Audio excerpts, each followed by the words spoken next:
بسم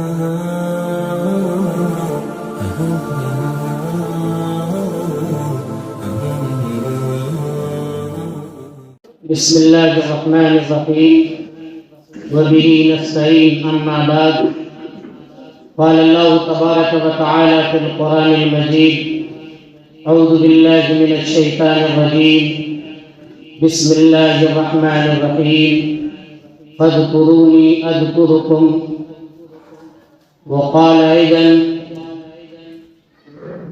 وقال النبي صلى الله عليه وسلم لا تقوم الساعة حتى يقال في الأرض الله الله أو كما قال النبي صلی اللہ علیہ وسلم.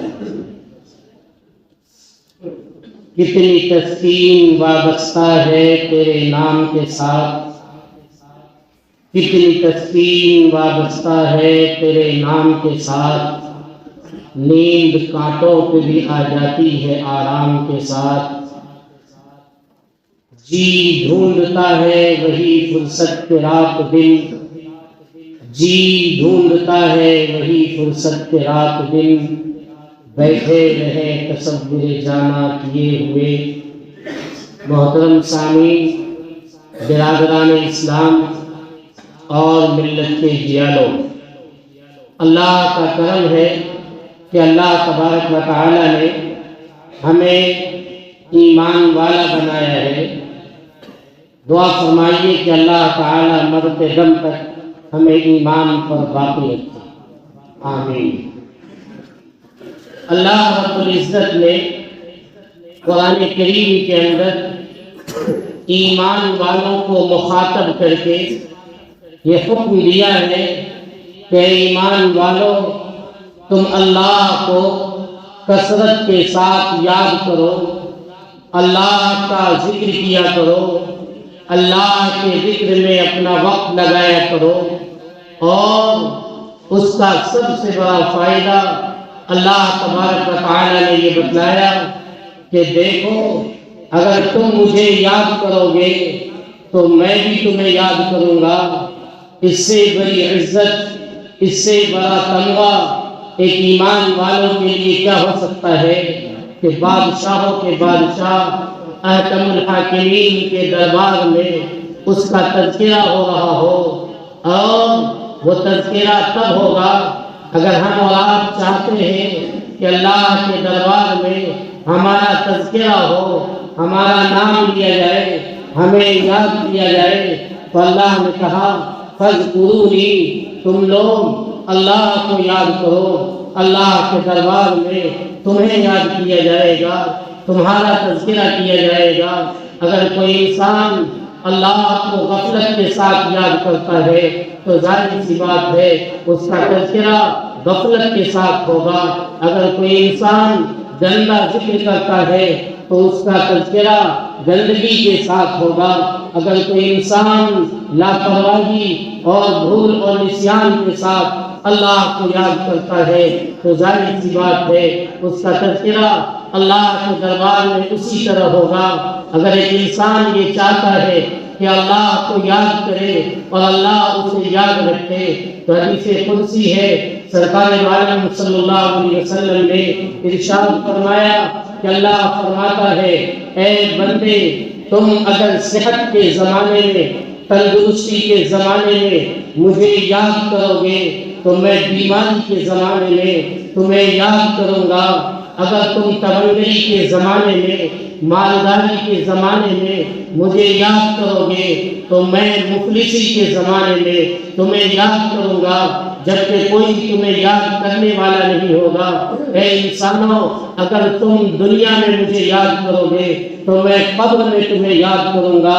اگر تم دنیا میں مجھے یاد کرو گے تو میں اس وقت جبکہ تمہارا کوئی پرسان حال نہیں ہوگا، تمہیں کوئی پوچھنے والا نہیں ہوگا، اس وقت میں تمہیں یاد رکھوں گا، اس وقت میں تمہارا تذکرہ کروں گا.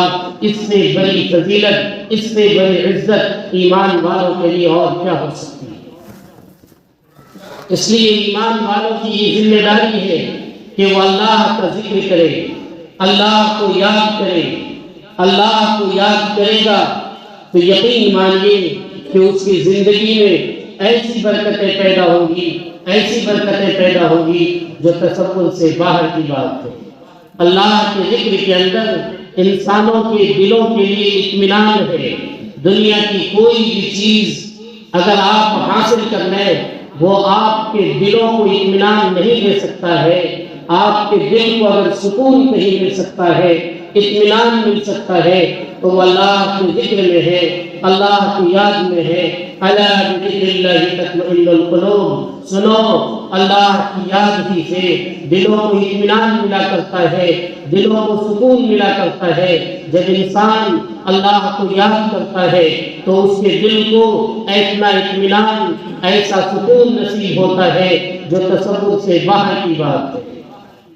اگر ہم اور آپ اللہ کو بھلا دیں گے تو اللہ نے کہا وَلَا تَكُونُوا كَالَّذِينَ نَسُوا اللَّهَ، تم لوگ ان لوگوں کی طرح مت بن جاؤ جنہوں نے اللہ کو بھلا دیا۔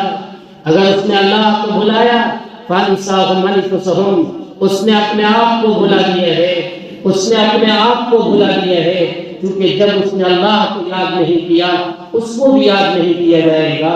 جب اس نے اللہ کا ذکر نہیں کیا اس کا بھی تذکرہ نہیں کیا جائے گا۔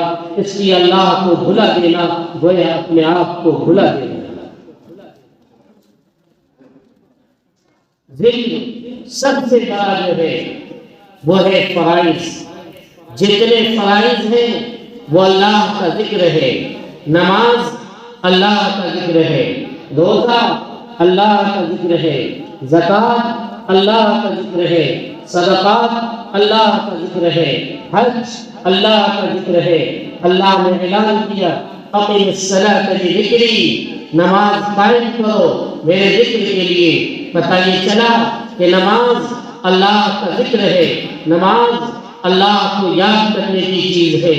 صدقات اور زکوٰۃ کے بارے میں اللہ نے ارشاد فرمایا لن ينال الله لحومها ولا دماؤها ولكن يناله التقوى منكم، کہ اللہ کو تمہارے صدقات، تمہارے زکوٰۃ کے مال نہیں پہنچا کرتے ہیں، قربانی کا گوشت، قربانی کا خون نہیں پہنچا کرتا ہے۔ اللہ کو تمہارے دل کا وہ تقویٰ جو تمہارے دل کے اندر خالص اللہ کی یاد ہوتی ہے کہ ہم اللہ کے لیے زکوٰۃ دے رہے ہیں، اللہ کے لیے صدقہ دے رہے ہیں، ہم اللہ کے لیے قربانی کے جانوروں کو ذبح کر رہے ہیں، یہ جذبہ، یہ اللہ کی یاد اللہ تعالیٰ کو پہنچتی ہے۔ اللہ تعالیٰ نے حج کے موقع پہ جگہ جگہ فرمایا، جگہ جگہ فرمایا فَإِذَا أَفَضْتُم مِّنْ عَرَفَاتٍ فاذكروا الله عند المشعر الحرام، اس طرح مختلف جگہوں پہ فرمایا کہ دیکھو جب تم عرفات سے فارغ ہو جاؤ تو اللہ کو یاد کیا کرو، اللہ کا ذکر کیا کرو۔ پتہ یہ چلا کہ جتنے بھی فرائض ہیں وہ اللہ کا ذکر ہے، اصلاً ذکر وہی ہے۔ اگر کوئی انسان نماز کو چھوڑ دیتا ہے، روزے کو چھوڑ دیتا ہے، زکوٰۃ کو چھوڑ دیتا ہے، حج کو چھوڑ دیتا ہے تو اس نے گویا ذکر سے اعراض کیا، اور اللہ نے قرآن میں فرمایا وَمَنْ أَعْرَضَ عَنْ ذِكْرِي فَإِنَّ لَهُ مَعِيشَةً ضَنْكًا، کہ جو انسان اللہ کے ذکر سے اعراض کرے گا، فرائض کو چھوڑ دے گا، یاد رکھنا کہ اس کی زندگی تنگ بن جائے گی، اس کی زندگی دشوار بن جائے گی، اور قیامت کے دن اس انسان کو اندھا بنا کر اٹھایا جائے گا۔ خود وہ انسان جس نے قرآن کریم پڑھا ہوگا اور قرآن کریم کو چھوڑ دیا ہوگا، قرآن کریم کی تلاوت نہیں کر رہا ہوگا، کل قیامت کے دن جب اسے اٹھایا جائے گا تو وہ اندھا بنا کر اٹھایا جائے گا۔ وہ کہے گا اے میرے رب لما حشرتنی اعمیٰ، اے میرے رب آپ نے مجھے اندھا بنا کر کیوں اٹھایا ہے؟ وقد كنت بصیرا، میں تو بینا تھا، میں تو دیکھنے والا تھا۔ اللہ کہے گا قال كذلك اتتك آیاتنا، اسی طرح ہماری آیتیں تمہارے پاس آئی تھی، تمہارے دل میں سمایا تھا، تمہارے سینے میں ہماری آیتیں محفوظ ہوئی تھی، فنسیتھا، تم نے اسے بھلا دیا۔ آج کے دن تم بھی اسی طرح بھلا دیے گئے، اس لیے تم نابینا اٹھائے گئے۔ اللہ کا سب سے بڑا ذکر یہ ہے کہ جو فرائض ہے اسے ادا کرنا ہے، جو نماز، روزہ، زکوٰۃ، صدقات، اس طرح کے جتنے بھی فرائض ہیں ان تمام کو ادا کرنا، یہ اللہ کا اصل ذکر ہے۔ لیکن قرآن نے ایمان والوں کو صرف ذکر کرنے نہیں کہا، یا ایھا الذین آمنوا اذکروا اللہ ذکرا کثیرا، ایمان والوں کو ذکر کثیر کا حکم دیا گیا ہے، کثرت کے ساتھ یاد کرنے کے لیے کہا گیا ہے، خوب ذکر کرنے کے لیے کہا گیا ہے۔ اس لیے دوسرا درجہ ہے ذکر مؤکد کا، دوسرا درجہ ہے ذکر مؤکد کا۔ ذکر مؤکد کا مطلب ہے کہ وقت طے کر لیں، صبح کا وقت ہو یا شام کا وقت ہو، متعین طور پر روزانہ پابندی کے ساتھ اللہ کا ذکر کریں۔ 100 مرتبہ ہو سکے 100 مرتبہ پڑھیں، 100 مرتبہ نہیں ہو سکتا ہے 33 بار پڑھیں، 33 بار نہیں ہو سکتا ہے اس میں آپ کمی اور بیشی کر لیں، لیکن جتنا بھی کریں وقت متعین کر لیں اور وقت متعین پر اسے ضرور کیا کریں۔ یہ ذکر مؤکد ہے۔ اللہ نے قرآن میں مختلف جگہوں میں فرمایا ہے فسبحوا بکرۃ وعشیا، کہیں فرمایا بکرۃ وعشیا، کہیں فرمایا کہ تم شام کے وقت میں، صبح کے وقت میں، ظہر کے وقت میں، دوپہر کے وقت میں اللہ کو یاد کیا کرو۔ پتہ یہ چلا کہ وقت متعین کر کے اللہ کو یاد کرنا یہ ذکر مؤکد کہلاتا ہے۔ اگر وقت متعین کر کے روزانہ پابندی کے ساتھ آپ اللہ کو یاد کریں گے، آپ میں جتنی استطاعت ہے آپ 10 بار استغفار پڑھ سکتے ہیں، 10 بار استغفار پڑھیے، 10 مرتبہ سبحان اللہ پڑھ سکتے ہیں، 10 مرتبہ پڑھیے، لیکن روزانہ پابندی کے ساتھ وقت متعین پر اگر آپ پڑھیں گے، آقا نے فرمایا خیر العمل ما دیم علیہ، بہترین عمل وہ ہے جس پر دوام اختیار کیا جائے، جس پر پابندی کی جائے، جس پر مواظبت اختیار کیا جائے، مسلسل جس کام کو انجام دیا جاتا ہے وہ عمل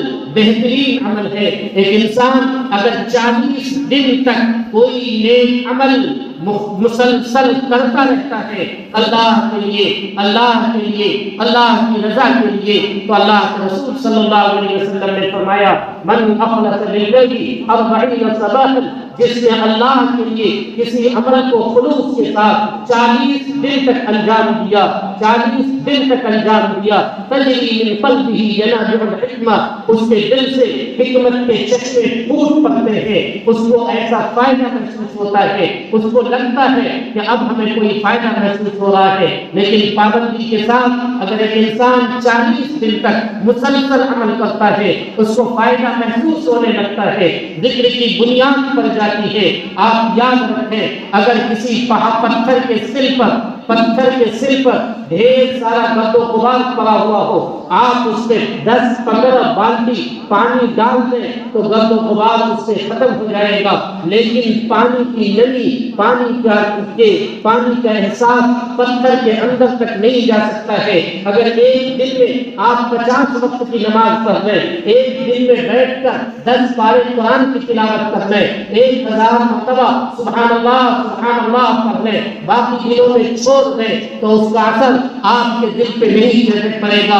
اگر ایک قطرہ پانی ٹپکتا ہے پتھر کے سل پر تو پتھر کے سل میں سوراخ کر دیا کرتا ہے، پتھر کے دل میں وہ اثر کیا کرتا ہے، جبکہ صرف وہ پانی کا ایک قطرہ ہے۔ لیکن منو پانی اگر بہا دیا جائے، اگر ڈھیر ساری بالٹیوں سے اس میں پانی ڈال دیا جائے اس میں سوراخ نہیں ہو سکتا ہے۔ پتہ یہ چلا کہ تھوڑا تھوڑا عمل کیا جائے، پابندی کے ساتھ عمل کیا جائے، یہ دل پہ اثر انداز ہوا کرتا ہے، اس لیے وہ دل میں اثر کرتا ہے۔ اسی لیے ہم سب جس خانقاہ سے جڑے ہوئے ہیں، جس سلسلے سے جڑے ہوئے ہیں، اس سلسلے کی جو تعلیم ہے وہ تعلیم یہ دی جاتی ہے کہ آپ حضرات ہر نماز کے بعد یا صبح فجر اور ظہر کے بعد، فجر اور مغرب کے بعد آپ ورد کیا کریں، اللہ کو یاد کیا کریں، اور زیادہ نہیں استغفار سے بتایا جاتا ہے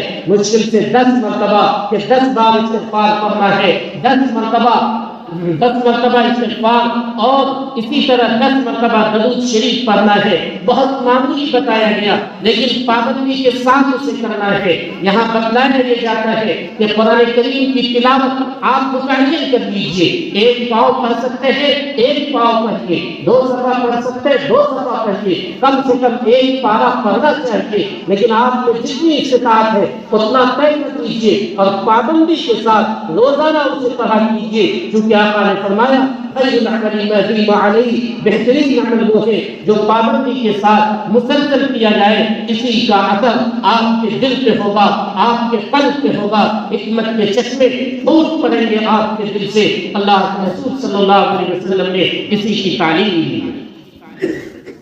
ذکر کا سب سے بڑا درجہ ہے فرائض کو ادا کرنا، اور ذکر کا دوسرا درجہ ہے کہ وقت متعین کر لے، صبح شام جس وقت میں ہو وقت متعین کر کے پابندی کے ساتھ تھوڑا عمل ہو وہ ضرور کیا کرے۔ اور ایک ہے ذکر جاری، چلتے پھرتے اٹھتے بیٹھتے قیام و قعودا، چاہے آپ کھڑے ہونے کی حالت میں ہو، بیٹھے ہونے کی حالت میں ہو، لیٹے ہونے کی حالت میں ہو، وضو کے ساتھ ہو تو بغیر وضو کے ہو تو، جب بھی ہو جس طرح بھی ہو، اللہ کو یاد کرتے رہیے، سبحان اللہ کرتے رہیے، اللہ اللہ کرتے رہیے۔ جو بھی آپ کو لگتا ہے کہ میں یہ آسانی سے کر سکتا ہوں، اللہ کو یاد کرتے رہیے۔ شروع میں آپ کو تکلف محسوس ہوگا، مشکل سے آپ کو ادا کرنا ہوگا، بسا اوقات آپ بھول جائیں گے، لیکن چلتے پھرتے جب آپ یہ اپنی عادت بنا لیں گے، جب آپ اپنی عادت بنا لیں گے تو پھر بغیر چاہے بھی آپ کی زبان سے اللہ اللہ نکلنے لگے گا۔ ٹھوکر لگنے پر جب ہم گرتے ہیں تو ماں اور باپ کو یاد کرتے ہیں، لوگوں کو پکارتے ہیں کہ دوڑو ہمیں بچاؤ، لیکن یاد رکھیے اگر اللہ کی یاد کو اٹھتے بیٹھتے چلتے پھرتے آپ اپنی یاد بنا لیں گے، آپ اپنی عادت کا حصہ بنا لیں گے تو ٹھوکر لگے گی اور گریں گے تو اس وقت بھی اللہ کو پکاریں گے، اگر کچھ ہوگا اس وقت بھی سبحان اللہ پکاریں گے۔ جب آپ کے دل سے یہ آواز نکلنے لگے تو سمجھ جائیے کہ آپ کی عادت اللہ کو یاد کرنے کی بن چکی ہے۔ ہم اور آپ اللہ کو اتنی کثرت کے ساتھ یاد کریں۔ ایک روایت میں ہے کہ اللہ کو اتنا یاد کرو کہ لوگ تمہیں مجنون اور دیوانہ کہنے لگے، لوگ یہ کہنے لگے کہ پتہ نہیں اسے کیا ہو گیا ہے۔ اللہ کی یاد میں اگر ہم اور آپ مجنون اور دیوانہ بن جائیں گے تو یہ ہمارے لیے مقبولیت کی بات ہوگی، کیونکہ اللہ کی یاد پر یہ کائنات قائم ہے، اللہ کی یاد پر یہ دنیا قائم ہے۔ اگر اللہ کی یاد نہ ہو، اللہ کا ذکر ختم ہو جائے، یہ دنیا باقی نہیں رہے گی، قیامت آ جائے گی۔ اللہ کے ذکر پر ہمارے جسم باقی ہے، ہمارا بدن باقی ہے، کیونکہ بدن کی روح ہے، اور روح کی بھی روح وہ اللہ کا ذکر ہے، اللہ کی یاد ہے۔ اگر ایک انسان ذکر سے غفلت برتتا ہے، جو آدمی کثرت کے ساتھ اللہ کو یاد کرتا ہے، اگر ایک گھنٹے کے لیے بھی اللہ کو یاد نہ کر پائے وہ تو اس کے دل پہ عجیب سی کیفیت بیٹھ جائے، اسے عجیب سا محسوس ہونے لگتا ہے۔ جس طرح اگر آپ سفید کپڑا پہنے ہوئے ہو، دو دھبا بھی اگر بیٹھ جائے تو فوراً محسوس ہونے لگے گا۔ اور جس نے اللہ کو یاد ہی نہیں کیا ہو، جو صبح شام اللہ کو یاد نہ کرتا ہو، جس کے دل میں غفلت پہلے سے بسی ہوئی ہو، وہ تو سیاہ کپڑا ہے، کالی کپڑا ہے، کالے کپڑے پہ اگر 2-4-10 دھبا بیٹھ جائے تو پتہ نہیں چلا کرتا ہے۔ اس لیے اگر آپ اللہ کو یاد کرتے ہیں تو ایک لمحہ کے لیے بھی اگر بھولیں گے تو آپ کو محسوس ہونے لگے گا کہ دل پہ دھبا بیٹھ رہا ہے۔ اور اگر اللہ کو یاد نہیں کرتے ہیں، غفلت کے ساتھ زندگی بسر کرتے ہیں تو پھر آپ کو یہ محسوس نہیں ہوگا۔ محسوس ان لوگوں کو ہوا کرتا ہے جو اللہ کو کثرت کے ساتھ یاد کرتے ہیں۔ خالق رحمانی ہمیں اور آپ کو یہی پیغام دیتا ہے کہ اللہ کو یاد رکھنا ہے، اللہ کا ذکر کرنا ہے۔ اللہ کے ذکر کا ایک بڑا حصہ قرآن کریم کی تلاوت ہے، قرآن کریم کی تلاوت ہے۔ آقا و مولا نبی کریم صلی اللہ علیہ وسلم نے فرمایا من قرأ حرفا من کتاب اللہ، جو انسان اللہ کی کتاب کا ایک حرف پڑھتا ہے اس کو اس کے بدلے میں 10 نیکی ملتی ہے۔ پھر آپ نے آگے وضاحت کے ساتھ بتلایا کہ میں یہ نہیں کہتا الف لام میم ایک حرف ہے، بلکہ الف ایک، لام ایک، میم ایک۔ آپ نے مثال دی ہے الف لام میم کی، پتہ یہ چلا سمجھ کر پڑھے تو، بغیر سمجھے پڑھے تو، جس حساب سے بھی آپ پڑھیں گے ایک حرف پڑھنے پر آپ کو 10 نیکی ملے گی۔ اگر آپ نے الحمد پڑھ لیا، 5 حرف ہے اس کے اندر، آپ کو 50 نیکی ملے گی۔ اگر آپ روزانہ قرآن کریم کی تلاوت کریں گے، بتائیے کتنی نیکی آپ کو ملے گی۔ اگر آپ کا بچہ آپ زبان سے کوئی لفظ بولے اور آپ کا بچہ اسی لفظ کو دوہرا دے تو آپ کو کتنی خوشی محسوس ہوگی۔ اللہ کا کلام ہے، اللہ کا بندہ اللہ کے کلام کو دہرائے گا تو بتائیے اللہ کو کتنی خوشی محسوس ہوگی۔ جب انسان اللہ کو یاد کرتا ہے، اللہ کو یاد کرتا ہے، قرآن کریم کو پڑھا کرتا ہے تو اس کے دل کے اندر جو ایمان ہے، ایمان کی جو بیج ہے، آدمی جب گناہ کرتا ہے تو اس ایمان پر، ایمان کے نور پر ایک دھبا بیٹھ جاتا ہے۔ دوبارہ گناہ کرتا ہے، دوسرا دھبا بیٹھ جاتا ہے، پھر گناہ کرتا ہے، پھر دھبا بیٹھ جاتا ہے۔ لیکن جب قرآن کی تلاوت کرتا ہے تو قرآن کی تلاوت کی وجہ سے، قرآن کی تلاوت کی وجہ سے وہ دھبا ختم ہوتا ہے، ایمان زیادہ ہوتا ہے، ایمان کے نور میں اضافہ ہوتا ہے۔ اللہ نے ارشاد فرمایا وَإِذَا تُلِيَتْ عَلَيْهِمْ آيَاتُهُ زَادَتْهُمْ ایمانا۔ جب قرآن کی آیتیں تلاوت کی جاتی ہے، پڑھے یا آپ کے سامنے پڑھا جائے، پڑھے پڑھا جائے یا سنا جائے تو دل میں ایمان کا اضافہ ہوا کرتا ہے، ایمان زیادہ ہوا کرتا ہے۔ اس لیے ہم اور آپ اپنی زندگی کا معمول بنا لیں، زندگی کا معمول بنا لیں۔ آپ اس کو کم سے کم 3 پارہ روزانہ تلاوت کرنا چاہیے، عالم کو کم سے کم 1 پارہ روزانہ تلاوت کرنا چاہیے، اور عام لوگوں کو جتنا اس کی بس میں ہے اتنا تلاوت کرنے کی کوشش کرنی چاہیے، لیکن دھیرے دھیرے اپنی عادت کم سے کم 1 پارے کی بنا لیں۔ اگر صبح شام آپ قرآن کریم کی تلاوت کرتے ہیں تو یقین مانیے کہ آپ زندگی میں پریشان نہیں ہوں گے، پریشانیوں سے بھی بچے رہیں گے، دوستی کی تنگی بھی انشاءاللہ آپ کو محسوس نہیں ہوگی، زندگی اور دنیا میں آنے والی تمام دشواریوں سے بھی بچیں گے۔ اور کل قیامت کے دن جب قبر میں ہم اور آپ داخل ہوں گے اور ہمیں عذاب دیا جا رہا ہوگا، یہی قرآن ہمارے سامنے آ رہے گا اور سفارشی بنا رہے گا۔ جب ہمیں جہنم کی آگ میں ڈالا جائے گا، یہی قرآن وہاں سفارشی بن کر آئے گا اور یہ کہے گا اے الہ العالمین، اس نے ہماری تلاوت کی تھی، اس نے ہماری تلاوت کی تھی، اس لیے اسے جہنم میں نہ ڈالا جائے، اسے قبر کے عذاب سے بچا لیا جائے۔ وہاں قرآن کی سفارش سنی جائے گی اور ہمیں قبر کے عذاب سے بھی ہمارا بچاؤ ہوگا اور جہنم کے آگ سے بھی ہم بچیں گے۔ ضرورت اس بات کی ہے کہ ہم اور آپ اپنی زندگی میں قرآن کریم کی تلاوت کو لائیں، اللہ کے ذکر کو لائیں۔ آپ بتائیے جس طرح روزہ آیا کرتا ہے رمضان کا مہینہ، وہ انسان کو ایک مشق کرایا کرتا ہے۔ خانقاہ رحمانی کی سرزمین پہ بھی گویا سال میں 1 مرتبہ آپ حضرات کو بلا کر یہ کہا جاتا ہے کہ ہر نماز کے بعد آپ قرآن کریم کی تلاوت کریں، اللہ کا ذکر کریں، تسبیح پڑھیں، تحلیل پڑھیں، سبحان اللہ، کلمہ طیبہ لا الہ الا اللہ محمد رسول اللہ پڑھا کریں۔ یہی اصل مقصد ہے سالانہ پروگرام کا جو سال میں یہاں ہوا کرتا ہے، تاکہ ہم تمام خانقاہ رحمانی کے متعلقین، متوسلین اور مریدین اس موقع سے فائدہ حاصل کر کے اپنے آپ کو اللہ کے کلام کی تلاوت میں، اللہ کے ذکر میں، اللہ کی یاد میں لگائیں۔ یہی ہماری اور آپ کی ذمہ داری ہے۔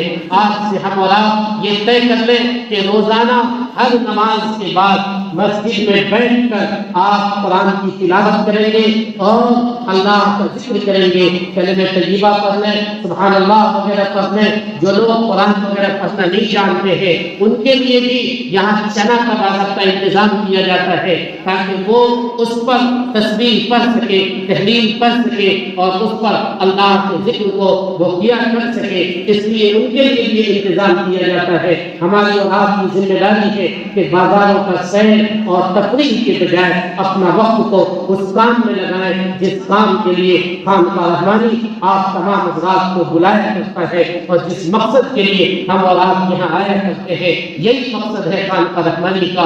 اور ایک مقصد عام طور پر اس موقع پہ ہوا کرتا ہے کہ جلسے دستار بندی، جو لوگ یہاں سے عالم اور حافظ بن چکے ہیں ان کے سروں پہ دستار فضیلت رکھی جاتی ہے، جو کل انشاءاللہ مغرب کی نماز کے فوراً بعد مغرب کی نماز کے فوراً بعد متصلاً پروگرام شروع ہو جائے گا۔ آپ حضرات ایسا نہیں کہ مغرب کے بعد ادھر ادھر چلے جائیں، بلکہ مغرب کے بعد فوراً جلسہ گاہ پہنچے، اسی وقت سے پروگرام شروع ہوگا، اور انشاءاللہ حضرت دامت برکاتہم جب تشریف لائیں گے اس وقت میں وہ پروگرام ختم ہوگا۔ ہماری اور آپ کی ذمہ داری ہے کہ خانقاہ رحمانی میں رہتے ہوئے بھی اللہ کو یاد کرے، اور خانقاہ رحمانی سے جائیں تو یہ پیغام لے کر جائیں کہ ہم اور آپ اٹھتے بیٹھتے جاگتے اور چلتے پھرتے بھی اللہ کو یاد کریں، متعین اوقات میں بھی اللہ کو یاد کریں، اور اللہ کی یاد کا جو اصل مقصد ہے، جو اصل ہے، وہ فرائض ہے، فرائض کو بھی ادا کرتے رہیں۔ اللہ ہمیں بھی اور آپ تمام حضرات کو کہنے اور سننے سے زیادہ عمل کرنے کی توفیق عطا فرمائے، آمین۔ خانقاہ رحمانی کے پیغام کو اسی طرح عام فرمائے، اور خانقاہ رحمانی کے اصلاح و رشد و ہدایت کے اس طریقے کو ہمیشہ ہمیشہ کے لیے باقی فرمائے، آمین یا رب العالمین۔ ربنا تقبل منا انك انت السميع العليم وتب علينا انك انت التواب الرحيم۔